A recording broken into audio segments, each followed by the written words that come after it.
Hola amigos, bienvenidos otra vez a Animales en las Ondas. Hoy vamos a tratar un tema mojadito, ¿vale? Vamos a hablar del mar, vamos a hablar de los océanos y vamos a hablar de cómo rábanos los tenemos, ¿vale? Ana, ¿qué tal? Bienvenida. Es un tema que a ti te encanta. Bueno, sobre todo no porque soy muy optimista, le encanta bucear, que... le encanta bucear. ¿Verdad que te gusta bucear? Sí. Creo que no lo has hecho nunca. No. Perfecto. Bueno, quien sí lo ha hecho seguro es nuestra invitada de hoy, que es bióloga y divulgadora. Creo que es divulgadora. Divulgadora científica, sí. Evelyn Segura, que llevas un tiempo ya haciendo cosas sobre este tema del mar. Bastante tiempo llevas con el tema del mar. Buceando casi 20 años ya. ¿Verdad? Tú sí que buceas.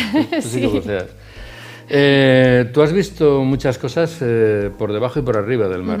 Sí. Y nos puedes explicar mucho qué es lo que hay por abajo. Pero hay una pregunta que yo te quería hacer, y es que yo he vivido unos años en Menorca, y en Menorca todo el mundo lo ve como un paraíso. Por supuesto el Caribe, las Maldivas, creo que son Maldivas, sí. El agua clarita, todo maravilloso. Sin embargo, ese mar está contaminado. Sí. ¿Eso es verdad? Eso es verdad. Sí, lamentablemente. ¿Cómo puede estar contaminado?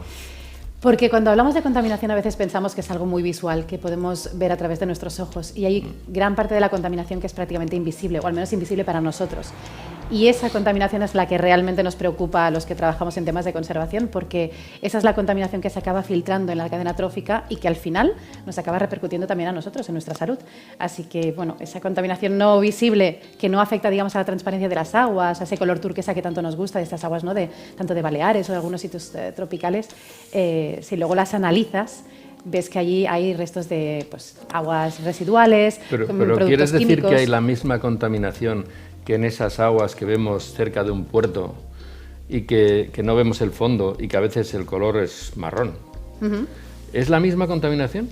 Claro, es que hay dos cosas. Una cosa es agua transparente y la otra es agua contaminada o no contaminada. Que esté transparente no significa que no pueda estar contaminada, y que sea turbia y no veamos el fondo no significa que esté contaminada, sino que puede ser simplemente que tenga mucha materia orgánica o tenga mucho sedimento, o que por un tema de turbulencias del agua en ese momento se haya removido. Pues, ¿no? Sí, exacto, se haya revuelto el fondo.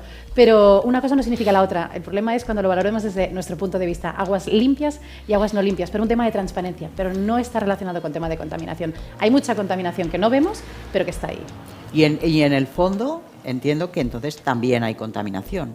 Sí. Porque no todo flota en el agua, sino que se deposita. Mira, se en calcula el que fondo hay la parte de contaminación que nosotros podemos llegar a ver es tan solo un 10% de lo que realmente hay. Hay una gran parte de la contaminación que se nos pierde en la vista y se va hacia el fondo. De hecho, se han encontrado bolsas de plástico incluso en las fosas de las Marianas, que es la parte más profunda de nuestros océanos, a 11.000 metros de profundidad. Es decir, que nuestra contaminación, los residuos de nuestra actividad, llega a todos los rincones del mundo, en la Antártida, en cualquier rincón. O sea, ya no hay prácticamente ningún lugar en el planeta. Digo prácticamente porque hay una gran parte de nuestros fondos marinos que están por descubrir. O sea, conocemos mejor qué hay en Marte, qué es lo que existe en los fondos marinos de nuestro planeta.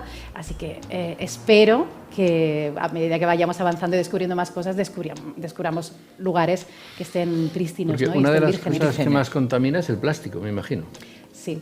De hecho, la gran parte de la contaminación en el mar es plástico. ¿Qué porcentaje tenemos de plástico? Sí, más o menos se puede calcular, o se ha podido calcular. Porque claro, hay lo de las islas estas, que se dice las islas de plástico. Sí. Pero me imagino que hay mucho más. Muchísimo más. Son estimaciones, son cálculos, porque obviamente no podemos saber exactamente, no podemos coger toda esa cantidad de residuos y pesarlos en una balanza, porque es muy complicado, pero sí que se hacen estimaciones. Y se calcula que ahora mismo, desde que el plástico se empezó a fabricar de una forma mucho más industrial, que fue en los años 50 hasta hoy, que es cuando hemos acumulado gran parte de ese plástico. ¿En qué poco tiempo, si te lo paras a mirar? Porque es brutal el espacio de tiempo. Y dejadme que os diga una cosa, el plástico en sí, el plástico como material no es algo malo, nos ha salvado muchas vidas y nos ha facilitado también muchas condiciones de vida. El problema del plástico es, sobre todo la superproducción que hemos hecho, el uso que le hemos dado y sobre todo luego qué hemos hecho con el residuo que se ha generado. Los plásticos de un solo uso, el no reciclarlos, porque en España tan solo un 30% del plástico que usamos lo reciclamos y tenemos una gran parte de plásticos que los acumulamos en vertederos, de ahí la lluvia, pues yo pensaba el viento. Que era menos. A nivel mundial sí, a nivel mundial los valores están alrededor de un 9% solamente de reciclaje, pero en España... En España estamos en un 30% y podemos darnos con un canto en los dientes. y nos enorgullecemos Comparado de con ello, otros. pero tenemos un trabajo muy grande. Y en eso que me preguntáis cuánto plástico hay en los océanos, pues durante ese periodo de tiempo tan cortito se calcula que podemos llegar a acumular hasta unos 200 millones de toneladas en el mar. Pues es que cada minuto los océanos se vierte más o menos el contenido de un camión de la basura. Pues imagínate un camión de la basura que vertiera esos plásticos al mar cada minuto. Cada minuto tenemos un camión que va, cada minuto. Cada minuto, es una barbaridad. Entre 8 y 15 toneladas. Y el tema de la contaminación empieza en las playas, empieza en los ríos, con los vertidos. ¿Dónde empieza la contaminación? Bueno, en el alto de una montaña. El 80% de la contaminación marina proviene de tierra firme. El 80%. Luego hay una parte de contaminación que también es muy perjudicial, que es directamente de mar a mar, que puede provenir pues, desde los cruceros, a las embarcaciones de pesca, a los barcos mercantes. Hay una gran cantidad de contaminación, pero es una pequeña parte. La gran cantidad de contaminación viene de tierra firme, pero de tierra adentro o desde la misma playa. Pero la contaminación es terrestre. Es decir, corrígeme si me equivoco en esto, pero cuando vemos en las montañas esa zona en la que algunos cerdos, y perdón a los cerdos, ¿no? Sí, porque son muy limpios, ¿eh? Pero, sí, es cierto, además, pero para que nos entendamos todos, esas cantidades de bolsitas, de restos de que han estado comiéndose aquí el McDonald's, que no sé qué, que no sé cuántos, que está todo tirado, eso acaba en el mar. Correcto. Sí. Por efecto del viento, por efecto de todo. Y luego hay una cosa muy terrible también, que eso ocurre mucho en los vertederos, ¿no? Que la lluvia, el viento, los rayos del sol erosionan y van degradando esos plásticos que son visibles al principio, que son grandes, se van degradando en cositas más chiquitinas. Y también algunos de estos plásticos tienen productos químicos, ya sea porque se han blanqueado, porque se han teñido o porque en su composición llevan algún producto químico. Eso genera unos líquidos, el agua se filtra a las aguas subterráneas. Así que no solamente contaminamos los ríos, los embalses y el mar en definitiva, sino también las aguas subterráneas. Y de ahí nos abastecemos los acuíferos. Y de ahí también nos abastecemos muchísimas personas por suministro de agua, que mucha falta nos hace con la sequía que estamos sufriendo. Y la que nos hará, porque van a haber tortas por esto en un futuro seguramente. Los plásticos se convierten en microplásticos, los microplásticos no se ven, si no se ven no se reciclan, no se recogen. O sea... Bueno, y al final se acaba incorporando en la cadena trófica. De hecho, hay un estudio que calculó que más o menos una persona se ingiere a través de su dieta lo que equivale a una tarjeta de crédito a la semana. O sea, cada semana nos comemos... Sin beneficios. Exacto, sin beneficios y sin intereses y sin nada. Vale. Sí, más o menos es la cantidad de plástico que ingerimos a través de nuestra dieta. Y hablando de beneficios y teniendo en cuenta que el mundo, desgraciadamente, entre otras cosas importantes, bueno, entre dos o tres cosas se mueve por el dinero, esas islas de plástico que yo no sé si es cierto, del tamaño de Cataluña o más grande. Bueno, no, la del Pacífico, la que está cerquita de Hawái, se estima que calcula como unas 2 veces Francia. 2 veces Francia. Sí. Vale, entonces todo ese plástico no podría ser un negocio. Es decir, el recuperar todo eso no podría ser un negocio. Hablamos de pasta. Sí, pero en todos los negocios tiene que haber una inversión y luego unos beneficios, ¿no? Tiene que ser rentable ese negocio. Tenemos que conseguir que eso sea rentable. Recoger esos plásticos necesita de una tecnología, porque no son unos continentes de plástico que estén cerquita de la costa, sino que requiere un desplazamiento, recolectar todo ese plástico, que a veces también es de mal recolectar, porque estamos hablando de redes de pesca, sobre todo, y microplásticos, entonces eso hace de mal recoger. Es transportarlo, llevarlo a una planta para que eso lo convierta en algún producto que podamos manipular y de ahí convertirlo pues, en tejidos, en zapatillas, en mobiliario urbano, en lo que consideremos, ¿no? Que eso sea un producto rentable, que todo ese proceso de fabricación sea rentable. Así que sí, se puede convertir en un negocio, debemos creer en él, o sea, yo siempre lo digo, ¿no? que las cosas verdes, ¿no? La ecología debe estar de moda, pero también debe ser rentable y tenemos que poderla soportar para que al final tengamos un desarrollo sostenible. Pero para ser rentable primero se necesita una inversión, entonces la inversión, si no es pública... Pero los que tienen la capacidad de invertir seguro que invertirían si les salen los números, ¿eh? O sea... Lo que sobre todo debemos tener en cuenta es que invertir en hidrocarburos, en combustibles fósiles, en cualquier cosa que haga daño al medio ambiente, eso no es rentable en ninguno de los casos, aunque los números te salgan a la larga por temas de salud, por temas de qué herencia le estamos dejando a nuestros hijos, sobrinos, nietos, da igual. Oye, eso nunca tiene que ser rentable. Y el tema de las desaladoras, por ejemplo, ahora que hay escasez de agua, las desaladoras traerían muchos beneficios, pero ¿Cómo contaminan? ¿O contaminan? Sí, tiene que mejorar el tema de las desaladoras. Puede ser una solución porque es verdad que nos pueden abastecer de agua potable en lugares donde no tenemos recursos de agua, pero sí que tiene varios problemas. Por una parte, tiene un gran consumo de energía.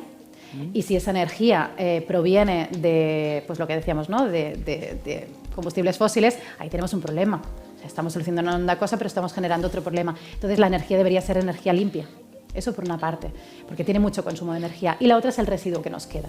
Cuando desalamos el agua de mar, nos queda una especie de líquido ultrasalado, que eso, ¿qué hacemos con él?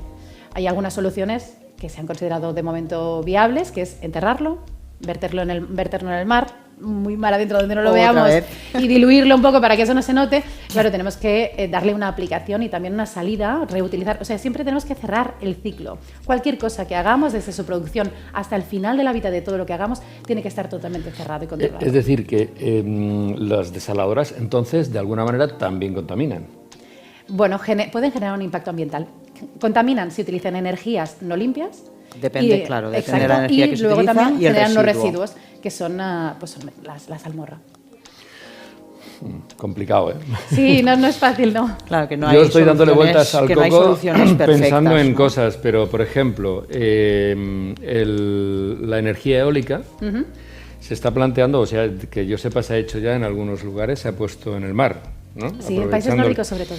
Esto podría ayudar a que estas desaladoras... O sea, yo estoy dándole vueltas a cómo llegas a esto, ¿no? O sea, si esto no contamina y lo ponemos en el mar, vale, de acuerdo, a nivel visual igual no es lo más bonito, pero igual es más práctico, y entonces con esa energía, las desaladoras, tal, podría ser algo así, se podría buscar algo así. Me encantaría daros la fórmula mágica de cómo hacer ya, este mundo mejor, buscando. Y te aseguro que es algo que yo hago todos los días, porque todos los días se me plantean muchas cuestiones, incluso de mi vida cotidiana, de qué es lo mejor, qué es lo peor. A mí hay una cosa que, además al tener hijos y sobrinos, hay una cosa que me aterroriza, y es ver cómo nuestro planeta se va calentando. El mes de enero ha sido el mes más caliente de los últimos años. Hemos superado el límite que los científicos recomendaban que no se debía superar, que es ese 1,5 grados por encima de la temperatura preindustrial. Llevamos de los últimos 19 meses, los últimos 18, o sea, solamente nos hemos librado uno, superando ese límite. ¿Cómo solucionamos eso? Porque eso sí que es una reacción en cadena. Generar energías limpias para mí tiene que ser el objetivo principal para toda la humanidad. No están los tiempos para eso. Ya, me gustaría tener más poder de decisión, pero ya. Sí que es verdad que tenemos que descarbonizar totalmente cualquier cosa que hagamos. Si descarbonizamos y nos volvemos eléctricos, para que lo tengamos así como un poco fácil, necesitamos mucha energía. Primero que tenemos que hacer, cambiar nuestra manera de vivir. No podemos consumir tanto. Y hay ciertas cosas que hemos convertido como muy, no sé, muy asumibles, ¿no? Desde cualquier bolsillo, que a lo mejor no debe ser así. Debemos realmente poner el coste real de las cosas. Porque a lo mejor hay cosas que hacemos de forma muy habitual que valen más, pero no es un valor económico, es un valor ambiental, es un valor también social, porque al desarrollo medioambiental también tenemos que añadirle la justicia social. O sea, hay gente que nunca podrá defender sus intereses porque están en una situación económica mucho peor. Claro. Entonces hay que tener siempre en cuenta que tenemos que impulsar cosas que estén a favor del medio ambiente, que sí que generen energías limpias, que no contaminen, reducir consumos, pero pensar también que hay gente que a lo mejor no puede hacerlo.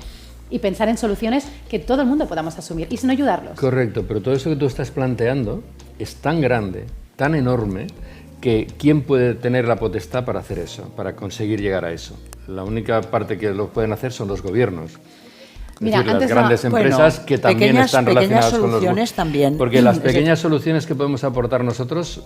Pues claro que podemos hacer cosas. O sea, está genial que la gente desde casa pueda colaborar, porque al final es verdad que gotita a gotita, ¿no? Al final Sí, claro. todos hacemos grandes cambios, eso es posible. Pero hay un pequeño gesto que a lo mejor nos parece insignificante, pero que tiene una gran repercusión, que es poner nuestro voto en las urnas.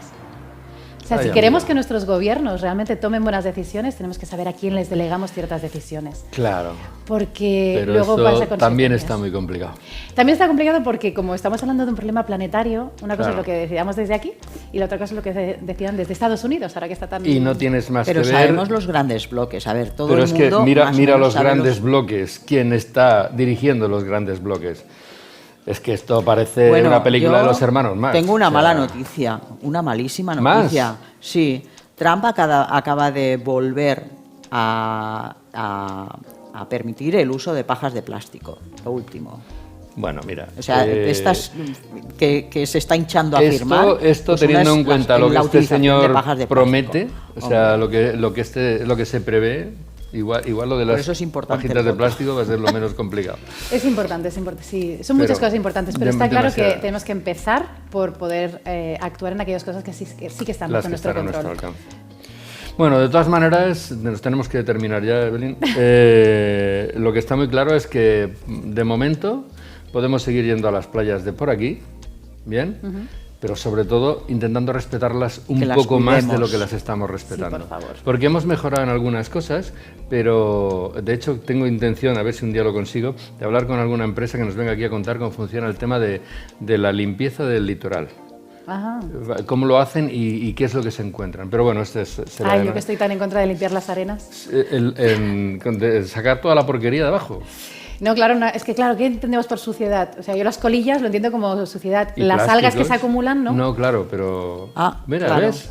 Porque los que limpian se lo llevan Porque todo. la playa es un ecosistema natural. Eso es lo que tenemos que tener en cuenta. Todo esto da para, ¿ves? Todo esto da para Invítame otra mucha vez. cosa, da para mucha cosa. Evelyn, Y tanto. gracias por haber venido, porque además ha vosotros. hecho un viaje larguísimo para llegar aquí.